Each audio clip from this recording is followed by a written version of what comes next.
പപ്പായുടെയും മമ്മയുടെയും വിശ്വാസ ജീവിതം വളരെ മാതൃകാപരമാണ്. അവരെ വിശ്വാസത്തിൽ ഞങ്ങളെ വളർത്തുവാൻ വളരെയധികം പരിശ്രമിച്ചു. ജപമാല ഭക്തിയോടൊപ്പം പരിശുദ്ധ അമ്മയോട് ചേരുന്നതോടൊപ്പം ഈ പരിശുദ്ധ അമ്മയിലേക്ക് നമ്മെ അടുപ്പിക്കാൻ ധാരാളം വിശുദ്ധർക്ക് സാധ്യമാകുമെന്ന് പപ്പായ്ക്കും അമ്മയ്ക്കും മനസ്സിലായി.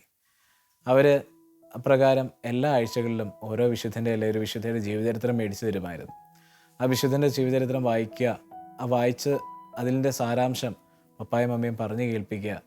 അതിലുപരി ആ വിശുദ്ധൻ്റെ ആ ജീവിതത്തിൽ ആ വിശുദ്ധനല്ല വിശുദ്ധ ചെയ്ത ഏതൊരു പുണ്യം ആ ആഴ്ച അഭ്യസിക്കാൻ ഞങ്ങളെ പ്രേരിപ്പിക്കുകയും ചെയ്യുക പപ്പായുടെ മമ്മിയുടെ ഒരു പ്രധാന ദൗത്യമായിരുന്നു. ആ വിശുദ്ധൻ്റെ ജീവചരിത്രത്തിൻ്റെ സാരാംശം പറഞ്ഞു കേൾപ്പിച്ചില്ലെങ്കിൽ ആ ആഴ്ച ഞങ്ങൾക്ക് ഭക്ഷണം പോലും തരത്തില്ലായിരുന്നു. അത്രയ്ക്ക് വാശിയായിരുന്നു.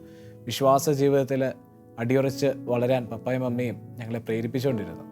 പക്ഷേ ഞങ്ങൾ അതിൻ്റെ സാരാംശങ്ങൾ പറഞ്ഞു കേൾപ്പിക്കുകയും അതിൽ ഞങ്ങളെ കൊണ്ടാവുന്ന രീതിയിൽ എന്തെങ്കിലും ഒരു പുണ്യപ്രവൃത്തി, ഇപ്പം ജപമാല ചൊല്ലുന്നതാകാം, ആ പുണ്യാളൻ ഒരാഴ്ച 2-3 ജപമാല എക്സ്ട്രാ ചൊല്ലുന്നതായിരിക്കാം.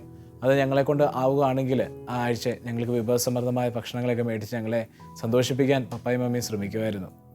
അവരുടെ ഈ വിശ്വാസ തീഷ്ണതയാണ് ഞങ്ങളെ ഇന്ന് എന്നെ പ്രത്യേകിച്ച് എന്നെ പൗരോഹിത്യത്തിലേക്ക് അടുപ്പിച്ചത്.